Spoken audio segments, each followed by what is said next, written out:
At the beginning of the pandemic, as we now know, because of emails we've seen from Dr. Fauci, some of the world's leading epidemiologists and virologists were writing to him saying, look, it's extremely unlikely this was naturally evolving. This almost definitely came from a lab leak based on DNA analysis and all sorts of other claims.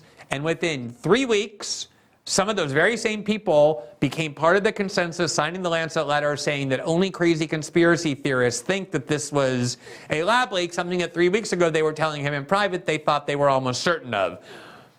You have now become somebody, despite having been chosen at first to be this head of the Lancet task force on COVID, who has openly said, we don't know the answer, but it's clearly plausible that it might have come from a lab leak. And you have even suggested it may not even come from a Chinese lab leak, but from a US lab leak. Has your views on that question evolved over time? And what is your rationale for thinking it may have come from an American facility? Yeah, I learned a lot in the process of being chairman of the Lancet COVID-19 Commission. So when I was asked, I have a fair amount of experience in public health. I helped to organize originally the Global Fund to Fight AIDS, TB, and Malaria, and had chaired a commission for WHO and had worked on epidemic diseases. So I was very familiar with the community, and I was friends with Fauci, by the way, going back to 2001. I wrote him a memo why we needed a plan that eventually became PEPFAR, even with the number that I gave right at the beginning that we need a $3 billion a year plan. And I went to brief him and Condi Rice and so forth in the first weeks of the Bush administration. So, okay, I was very honored to take on the assignment of chair of the commission.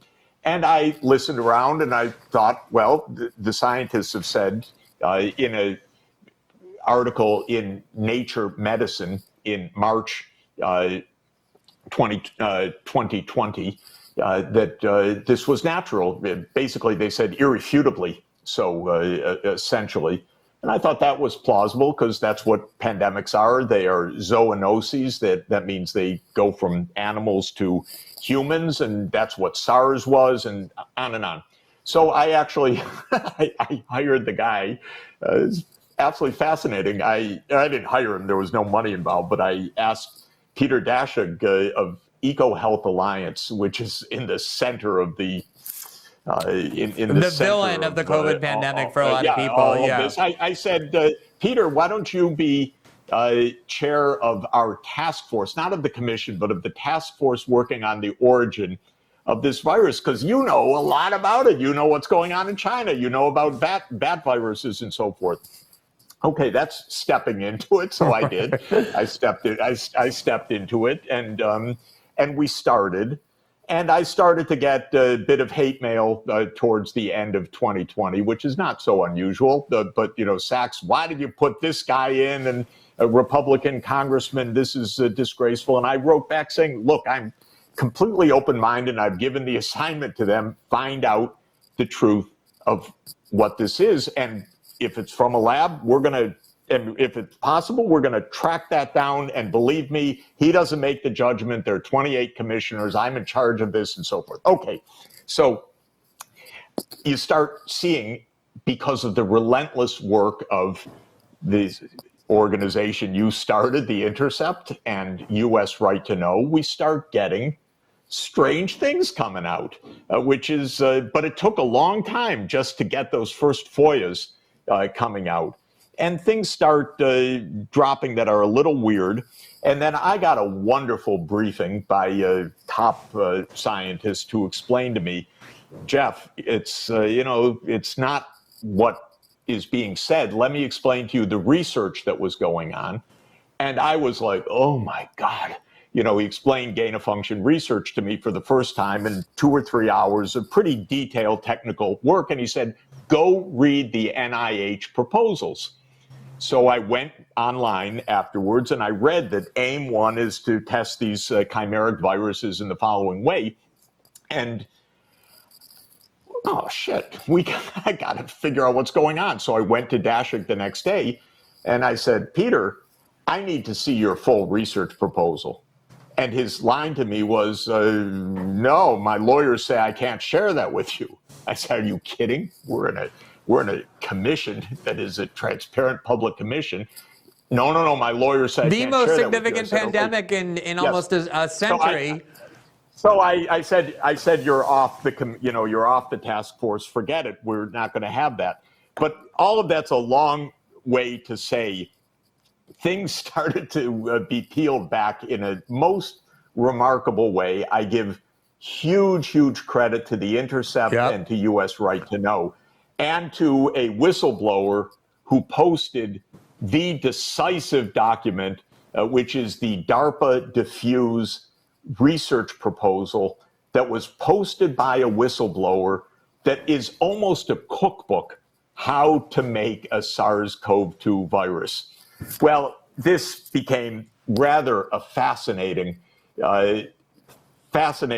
thing, because the more we knew, the more we could see that what those scientists had written was phony. That's first of all. Second, that Fauci had been lying. That was absolutely clear. And third, I have to correct you, Glenn, it wasn't 3 weeks, it was 3 days after the February 1 conference call where they said, I can't figure out how this could have come out of nature. Right. 3 days later, they have the first draft of a paper that's called Proximal Origins of SARS-CoV-2, which is the one that says it's definitely natural. And you know what? And then anyone who thinks otherwise is a malicious disinformation agent and conspiracy theorist. Right. And by the way, so the bottom line, this is a long story. It's absolutely fascinating. But the bottom line is the following. First, there's a weird part of this virus called a furin cleavage site. It's 4 amino acids, which make the virus highly infectious and deadly. Second, that was a target of known research. Third, it was the target of the DARPA Diffuse project. Fourth, it was a major target of University of North Carolina in partnership with the Wuhan Institute of Virology. It's obvious there's something to explain here. Maybe it's a weird coincidence. Maybe, and I think more than likely, it's part of the research gone awry. But not only did Fauci hide this, and also the public, as usual, didn't learn that already in the spring of 2020, the Department of Energy, because it's Lawrence Livermore Laboratory, Department of Energy was one, and another. The FBI had already found that there was a good chance that this was coming out of a lab, and right. no one was telling us anything. I'm getting a bad echo right now, Glenn. Oh, we're gonna try and fix that right now. Yeah, so they're going to work that, but I just want to say, go ahead. Go ahead. You finish your answer. You finish first. Just to give you the bottom line, to this day, no Democrat in Congress will touch this. It's the weirdest thing. The Republicans say we need to investigate. I was just with Senator Rand Paul. He's done a great job of saying we need to find out what this is. He can't get Democrats on this because protecting Fauci or protecting Biden, I don't know what they think they're doing. How the heck did the origin of SARS-CoV-2 become a partisan issue? That is so weird, so strange, so unpleasant. And yet that's how our politics has basically disintegrated. It's bizarre. Even totally, what should be totally apolitical questions, like a scientific question about the origin of the most significant pandemic in 100 years, whether we played a role with good intentions or otherwise in causing it to happen, is something that has just become completely polarized along left, right, or Democratic versus Republican lines. And I just want to emphasize, for me, the most amazing thing about all of this wasn't so much that there were key facts the government knew that we subsequently discovered. And I've become a big critic of The Intercept, and I do think they deserve credit there. My hypothesis is that they did that FOIA request with the expectation that it would debunk a lot of the claims about EcoHealth and Peter Daszak, and they got this material and it did the opposite. And, to their credit, they published what they got. Good for them, but it was the most valuable contribution to understanding this. It wasn't just that this information was kept hidden.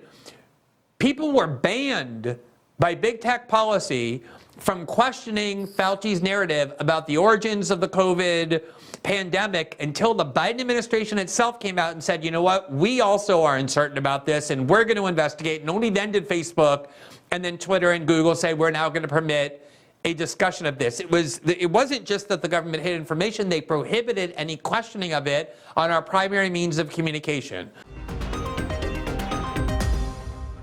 Thanks for watching this clip from System Update, our live show that airs every Monday through Friday at 7 p.m. Eastern, exclusively on Rumble. You can catch the full nightly shows live or view the backlog of episodes for free on our Rumble page. You can also find full episodes the morning after they air across all major podcasting platforms, including Spotify and Apple. All the information you need is linked below. We hope to see you there.